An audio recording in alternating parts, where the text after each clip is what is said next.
화평하게 하는 자라는 제목으로 하나님 말씀 함께 나누고자 합니다. 네, 오늘 하루도 참 수고 많으셨고요. 이 예배가 끝나고 나면 여러분들은 댁으로 돌아가실 수 있습니다. 네, 가서 편안하게 물론 내일 출근을 하셔야겠지만, 네, 그렇겠지만, 네, 이 예배만 잘 드리고 편안한 심으로 하셨으면 좋겠고요. 이렇게 참 제가 매번 강단에 선다는 게 참 쉬운 일이 아니거든요. 여러분들도 아마 이 자리에서 기도를 해보시거나 뭔가를 인도해 보시거나 이렇게 하신 분들 아시겠지만 굉장히 부담스러운 자리입니다. 그럼에도 불구하고 하나님께서 이렇게 부족한 제 입술을 통하여서 하나님 말씀을 함께 나눌 수 있다는 것이 매번 감사한 것 같습니다. 이 말씀의 시간 또 함께 말씀 나눌 때 귀한 하나님의 은혜가 있기를 간절히 소망합니다. 네. 우리가 살아가면서요, 참 좋은 일만 있으면 참 좋겠지만 많은 갈등 속에서 살아갑니다. 이 갈등이라는 말만 들어도 막 머리가 아프고 막 갑자기 눈도 찌푸려지는 것 같고 마음도 별로 안 좋은 것 같고, 갈등하는 딱 그 단어가 딱 떠오르면 뭔가 어떤 상황이라든지 어떤 환경이라든지 아니면 어떤 사람이 생각날 수도 있으실 것 같습니다. 가깝게는 부부 관계 속에서도 갈등이 있지요. 심심치 않게 있습니다. 그리고 부모와 자식 관계 속에서도 갈등은 있지요. 그리고 친구 사이, 또 가까운 이웃 사이, 그리고 심지어 교회 안에서도 많은 갈등들이 있다라는 것을 우리는 부인할 수가 없습니다. 이러한 갈등을 해결하지 못한다면 우리의 인생은 참 초라해질 것 같습니다. 갈등이 해결되지 않는 것처럼 우리의 마음을 힘들게 하는 것은 없는 것 같습니다.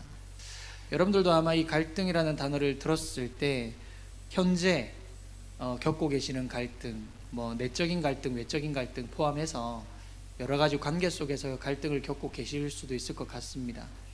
아마 여기 계신 분들 중에 대부분은 나는 모든 사람과 다 관계가 좋다라고 하는 사람은 아마 대부분 없으실 것 같아요. 분명히 못해도 한두 명 이상은 문제가 있고 어떤 오해나 혹은 여러 가지 갈등이 있으실 것 같습니다. 그래서 참 우리의 삶이 때로는 많이 힘들죠. 그래서 그런 갈등을 좀 우리가 어떻게 받아들이고 처리하느냐에 따라서 우리의 유형이 나누어지기도 하는데요. 갈등이 생기면 피하는 사람이 있죠. 그냥 아무것도 생각하기 싫고 그냥 그 자리를 피해버리는 그런 사람, 혹은 좀 대화로 풀어야 될 상황임에도 불구하고 그냥 그런 것 자체가 너무 부담스럽고 싫으니까 그냥 그 자리를 피하는 사람도 있을 것 같습니다. 그리고 이제 갈등이 생기면 그냥 빨리 이걸 풀고 싶어서 부딪혀보는 사람들도 있을 것 같아요.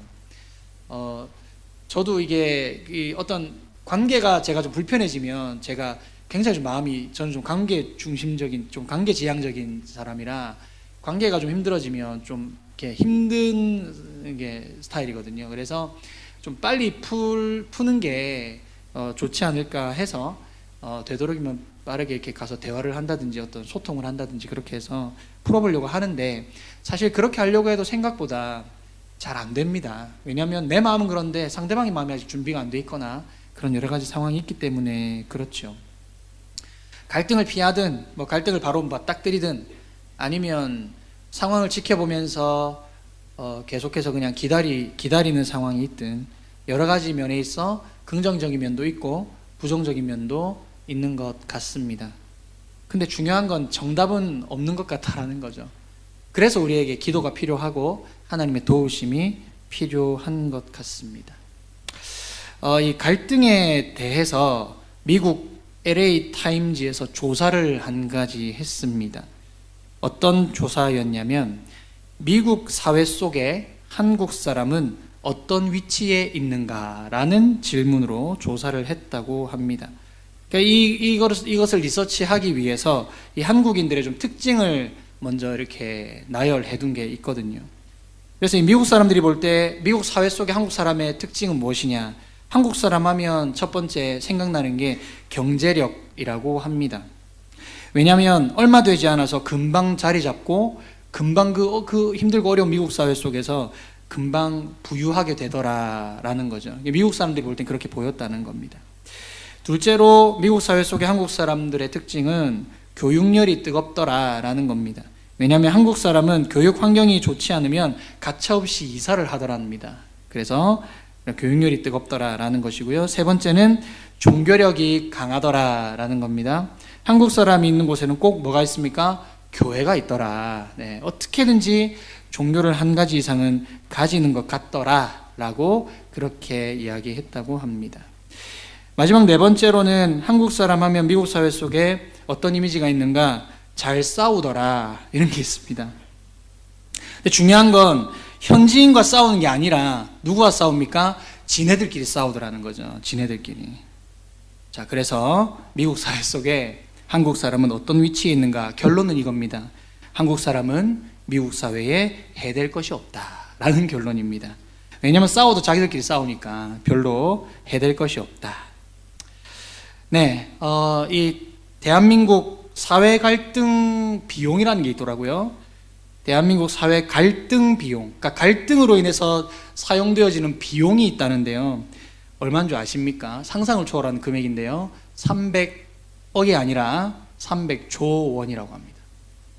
예. 그래서 이 OECD 국가 중 갈등 지수가 3위라고 하는데 굉장히 높은 지금 순위를 차지하고 있죠.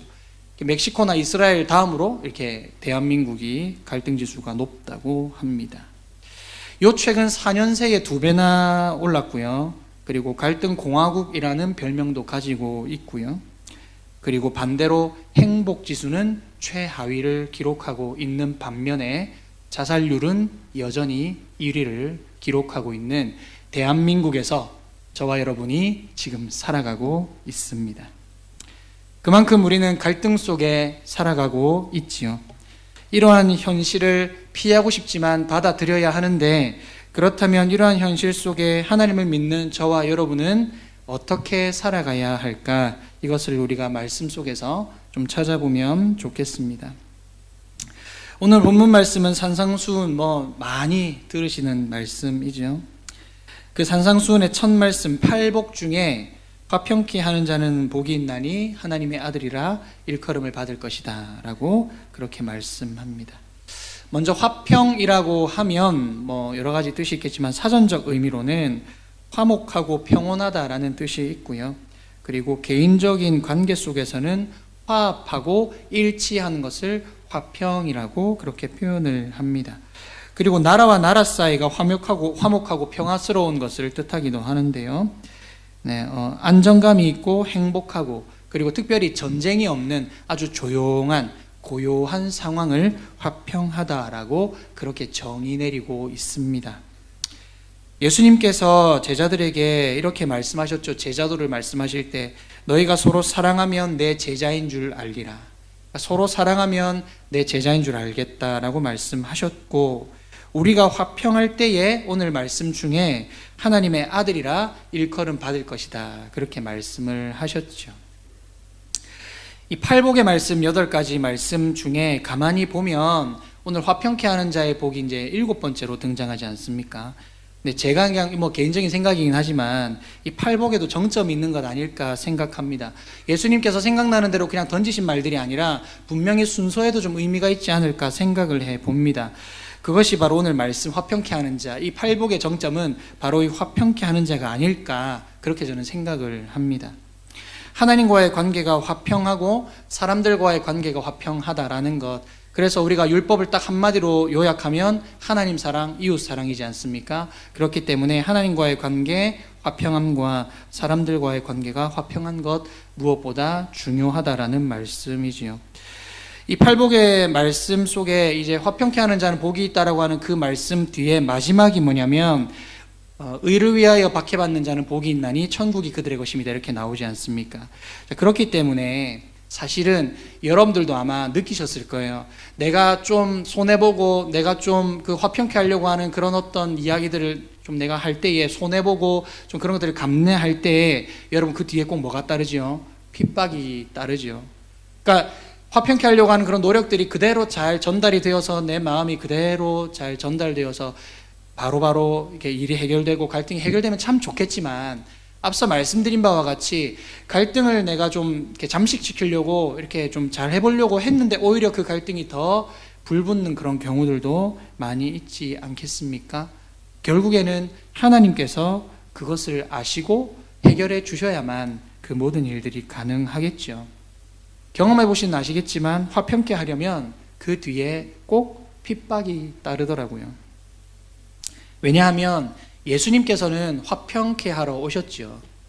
죄 많은 우리가 하나님께 나아갈 수 없고 하나님과의 단절로 인해서 그랬기 때문에 하나님께 나아갈 수 없었지만, 예수님께서 십자가로 우리를 화평케 하셨기 때문에, 화목제물로 친히 드려지셨기 때문에 하나님과 사람 사이, 그리고 사람과 사람 사이에 화평케 하러 오신 그 사역이 있었다라는 것. 그런데 예수님께서 하신 그 화목 사역, 그 화평 사역 뒤에 반드시 따라왔던 것이 바로 십자가의 고난이었습니다. 십자가에 달려 돌아가시고 부활하신 것처럼 화평에는 그 희생과 대가가 따른다라는 것입니다. 우리 주님께서 그렇게 하신 것처럼 저와 여러분도 이 화평케 하는 일에 부르심을 받은 줄로 믿습니다. 우리의 삶의 목적이 있다면 예수님께서 화평케 하러 오신 것처럼 우리도 화평케 하는 자가 되어야 할 줄로 믿습니다. 하나님의 일과 나의 일, 이 모든 일들 가운데 우리는 화평을 이루어야 하는 그러한 사명이 있다라는 것이죠. 사명이라고 하면 예수님께서 우리 가운데 마지막으로 주신 지상명령의 말씀이 있죠. 마태복음 28장 18절에서 20절 말씀 한번 보시면, 예수께서 나와 말씀하여 이르시되 하늘과 땅의 모든 권세를 내게 주셨으니 그러므로 너희는 가서 모든 민족을 제자로 삼아 아버지와 아들과 성령의 이름으로 세례를 베풀고 내가 너희에게 분부한 모든 것을 가르쳐 지키게 하라. 볼지어다 내가 세상 끝날까지 너희와 항상 함께 있으리라 하시니라 말씀하셨습니다. 예수님께서 부활하시고 승천하시면서 제자들에게, 그리고 현재를 살아가고 있는 저와 여러분들 가운데 여전히 약속하신 그 명령의 말씀입니다. 제자를 삼아라, 세례를 주어라, 가르쳐 지키게 하라 라고 하는 그런 사명을 우리 가운데 주셨죠. 그런데 여러분 사실 생각해 보십시오. 이러한 사역이 이루어지려면 가장 먼저 뭐가 되어야 할까요? 제가 오늘 지금 한 가지만 밀고 있습니다. 화평해야겠죠. 그런데 그럼 그렇게 질문하실 수 있을 것 같아요.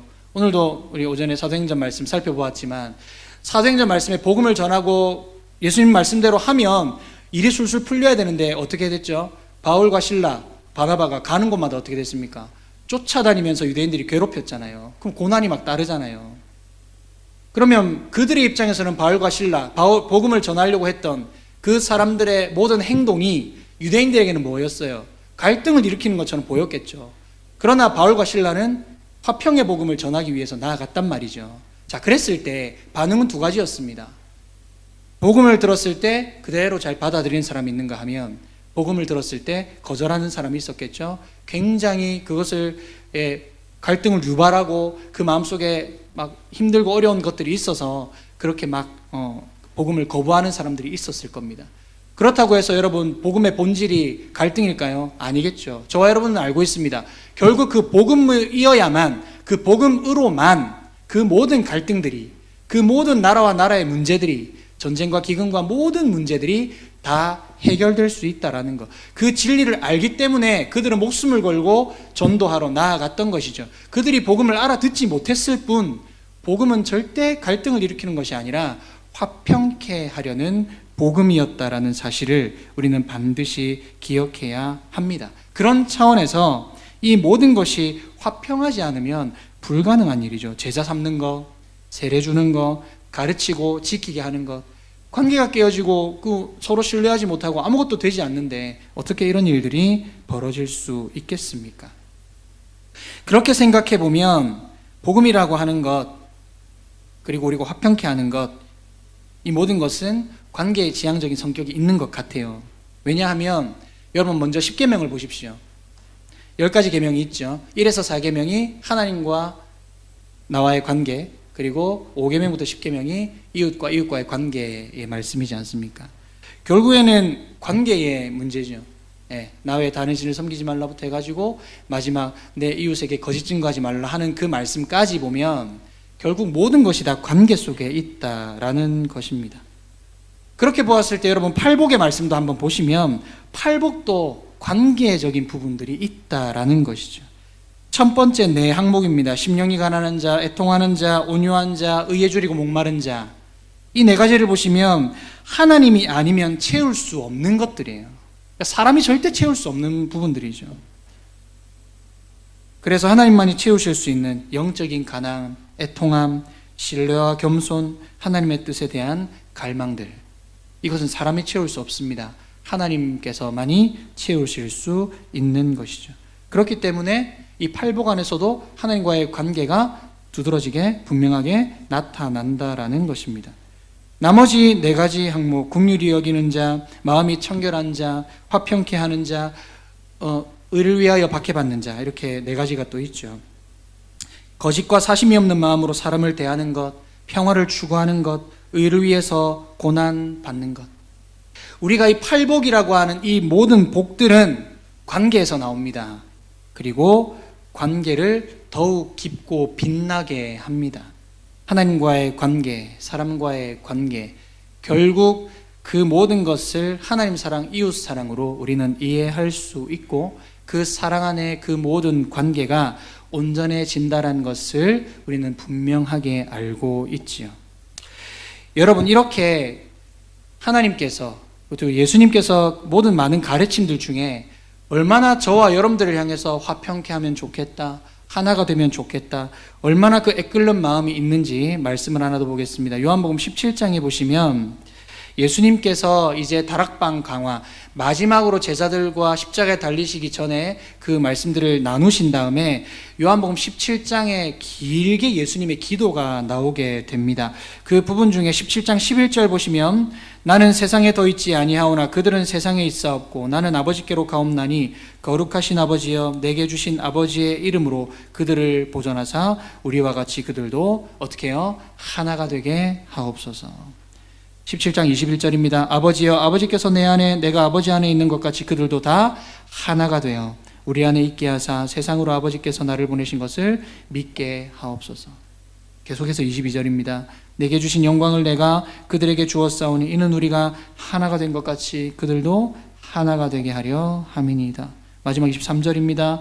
곧 내가 그들 안에 있고 아버지께서 내 안에 계시어 그들로 온전함을 이루어 하나가 되게 하려 함은 아버지께서 나를 보내신 것과 또 나를 사랑하심 같이 그들도 사랑하신 것을 세상으로 알게 하려 함이로소이다. 예수님께서 기도하시는데 물론 여러 가지 기도의 제목들이 있습니다만 방금 살펴본 것처럼 우리가 하나인 것 같이 그들도 하나 되기를 원합니다라고 그렇게 기도하신 내용이 있습니다. 예수님의 이 간절한 기도를 저와 여러분은 들으실 필요가 있겠죠. 예수님께서 많은 것들을 제자들에게 부탁하셨습니다. 그리고 많은 것들을 가르쳐 주셨지요. 그런데 마지막으로 하시는 이 기도의 내용 속에 우리가 깨달아야 하는 것은 예수님께서 저와 여러분이 하나 되기를 간절히 원하신다라는 것입니다. 근데 참 아까도 말씀드렸지만 이 갈등이라는 것 때문에 가치관의 차이와 생각의 차이들 때문에 여러 가지의 그런 것들 때문에 우리를 하나 되지 못하게 하는 그러한 방해되는 요소들이 참 많이 있다는 걸 우리는 알 수가 있죠. 교회 안에서 온전히 하나됨을 이루어야 된다라고 하는 말씀이 있습니다. 에베소서 4장 3절입니다. 이 말씀은 함께 읽었으면 좋겠습니다. 시작. 평안에 매는 줄로 성령이 하나 되게 하신 것을 힘써 지키라. 아멘. 네, 너무 잘 아시는 말씀이죠. 이 평안에 매는 줄이 무엇일까요? 그것은 바로 앞에 2절에 있는데요. 거기에 보면 예수 그리스도를 닮은 성품을 이제 가르쳐 주는데 겸손함과 온유함과 오래 참음과 용납함과 그리고 사랑입니다. 이 5가지 예수 그리스도를 닮은 성품, 이 항목들이 온전히 성령으로 하나 되니까 성령이 이 5가지 항목을 줄로 꿰어서 이 평안의 줄로 성령이 하나 되게 하신 것을 힘써 지켜야 된다라고 말씀하시죠. 당시에는 유대인과 이방인의 경계가 좀 분명했기 때문에 예수님 안에서 유대인과 이방인 성도들이 온전한 연합을 이루기 위한 것이 참 힘들었는데요. 바울이 특별히 에베소 교회 가운데 편지를 쓸 때에 너희가 평안에 매는 줄로 성령이 하나 되게 하신 것을 힘써 지켜야 되는데 겸손해야 되고 온유해야 되고 오래 참아야 되고 용납해줘야 되고 사랑해야 된다. 그렇게 말씀하셨습니다. 반드시 연합을 이루기 위해서 필요한 성품들이죠. 온전한 연합은 다른 말로 하면 온전한 샬롬입니다. 그러니까 연합이 되었다라고 하는 건 평안을 누린다라는 뜻이죠.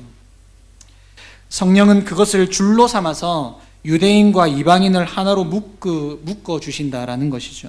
그래서 하나됨과 평안은 한 몸인 교회의 건강을 가늠하는 척도가 됩니다. 여러분, 어떤 교회가 있는데 이 교회가 진짜 건강한 교회다라는 것을 여러분들 알 수 있는 것은 얼마나 그 교회가 하나가 되어 있는가, 얼마나 그 교회가 평화를 추구하는가, 그것을 보시면 여러 가지 우리가 교회를 선택하실 때 다른 분들에게 교회를 이렇게 소개해 주실 때 좋은 교회들 많이 있지만 정말 건강한 교회다라고 했을 때는 정말 하나된 모습이 있는가, 그리고 평화를 추구하는가, 그것을 우리가 눈여겨보아야 한다는 거죠. 하나된다, 평화롭다, 그러면 그 교회는 건강한 교회일 것입니다. 이것을 이루기 위해서 몸의 지체들인 성도들은 서로 적극적인 노력을 해야 합니다. 적극적인 노력을 넘어서서 목숨을 걸고 힘써 지켜야 합니다.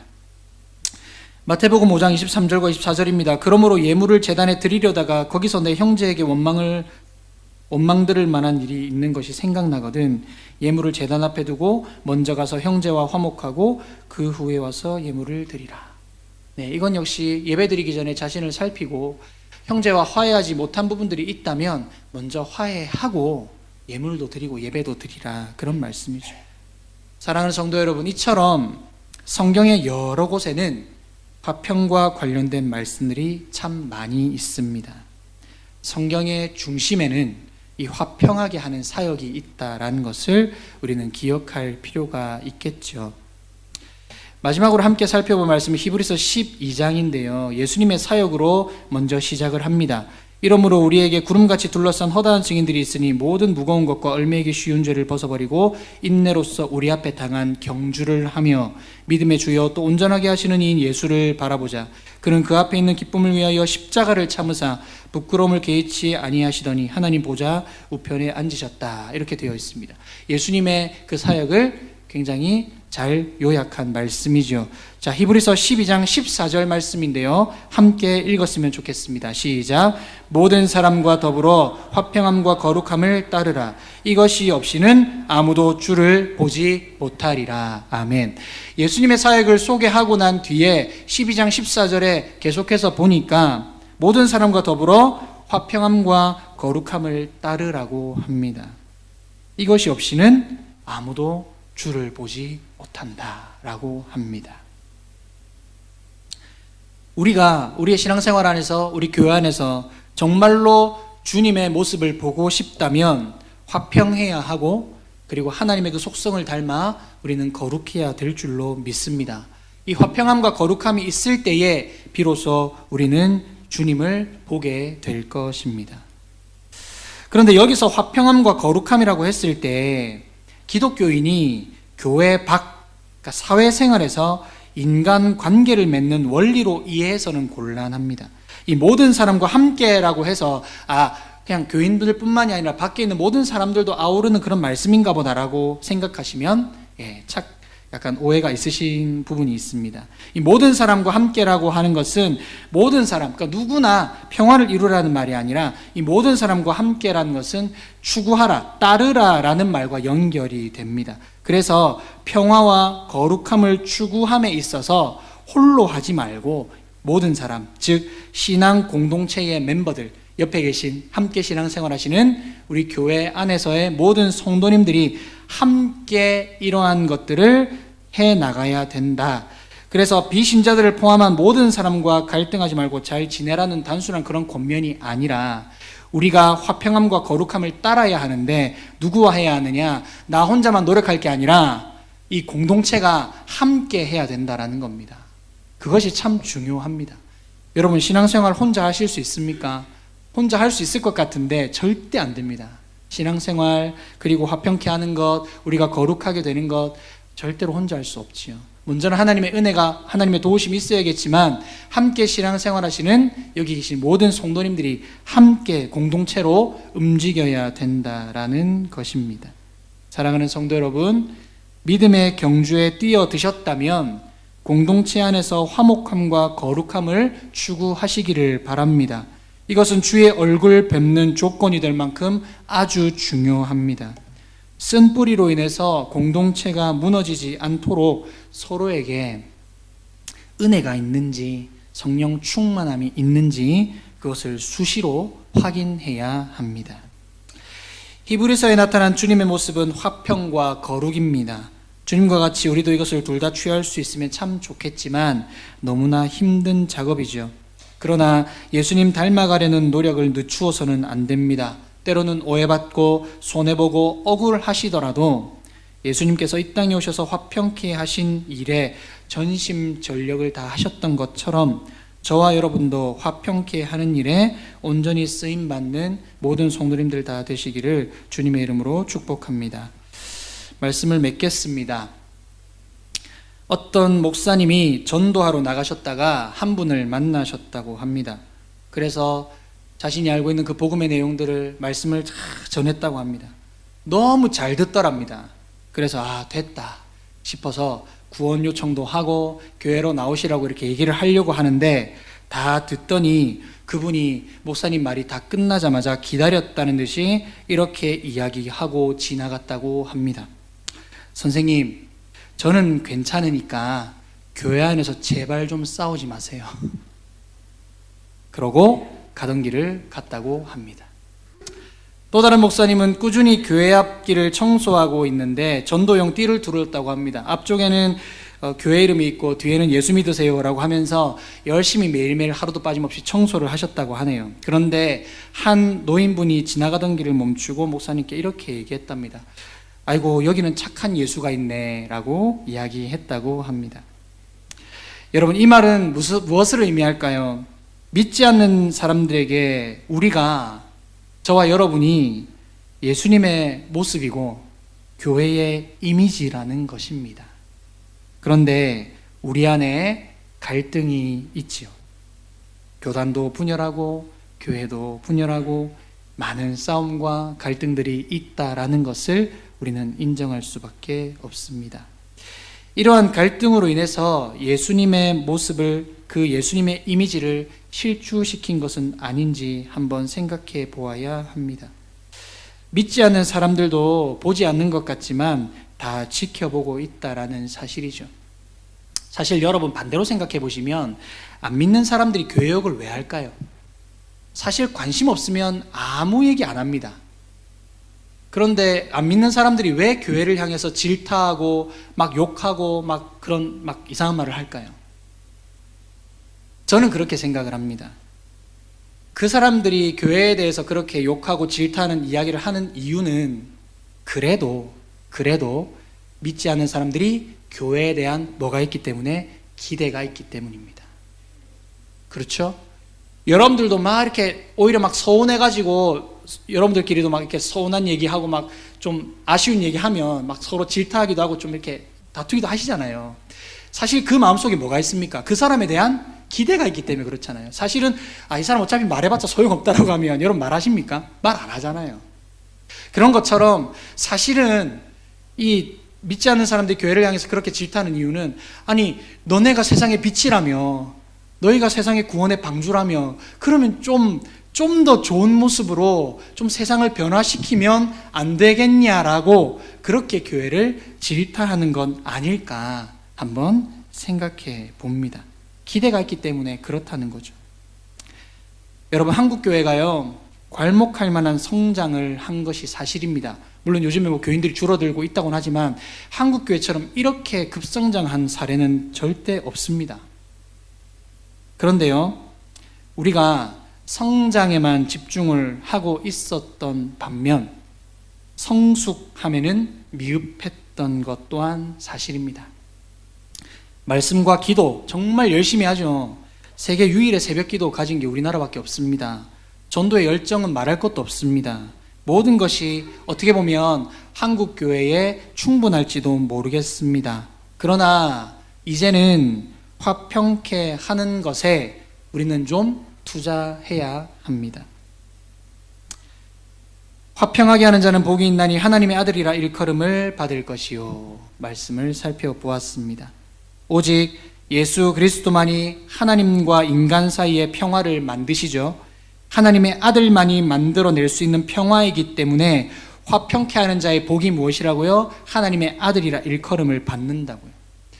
그러니까 하나님의 아들 예수님께서 화평케 하신 사역을 이루셨기 때문에 우리가 그 사역을 할 때에 우리 역시 하나님의 아들이라 일컬음을 받게 될 것이라는 말씀이죠. 당연히 평화를 만드는 사람은 하나님의 자녀라 불릴 것입니다. 하나님과 화목한 자라야 세상과도 화목할 수 있겠죠. 세상과 화목하다는 것은 세상과 타협한다는 말이 아닙니다. 하나님과 원수된 세상이 하나님과 화목해질 수 있도록 평화의 중재자 역할을 해야 한다라는 것이죠. 예수님께서는 화목의 대상을 하나님과 가장 먼 곳에 있는 원수까지 확장하십니다. 그래서 예수님께서 말씀하시잖아요. 원수도 사랑하라고 말씀하시잖아요. 결국 우리가 가장 힘들고 어려운 그 사람, 그 상황, 그 환경 속에서도 우리는 어떤 사역을 이루어내야 된다고요? 화평케 하는 사역을 이루어내야 된다라는 사실입니다. 사랑하는 성도 여러분, 다 까먹으셔도 되는데 한 가지만 기억해 주십시오. 우리의 존재 목적, 우리가 살아가는 이유, 그리고 우리에게 가장 중요한 사역이 있다면 화평하게 하는 것입니다. 어딜 가서나 나로 인해서 분쟁이 생기는 것이 아니라 나로 인해 어느 자리에 가든 화평케 되는 그런 은혜가 있으시기를 간절히 소망합니다.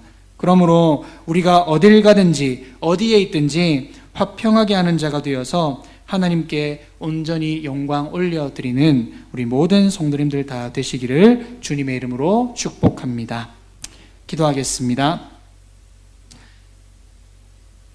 하나님 아버지, 우리를 하나님의 자녀 삼아 주시고 우리를 불러주심에 감사를 드립니다. 하나님, 우리의 삶을 돌아보면 모든 것이 은혜란 것을 기억합니다.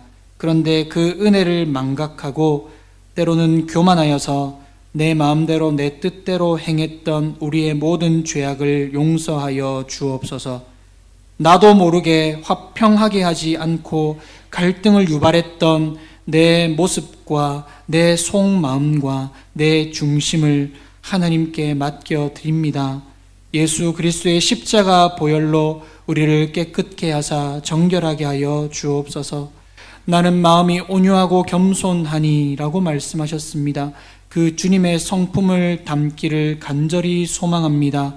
하나님, 갈등이 있는 곳에 우리가 화평케 하는 자로 부르심 받은 그 사명을 기억하면서 우리가 평화의 복음의 사자들 되어서 하나님, 주님께서 맡기신 그 사명 잘 감당할 수 있도록 우리 가운데 화평케 하는 은혜가 있게 하여 주옵소서.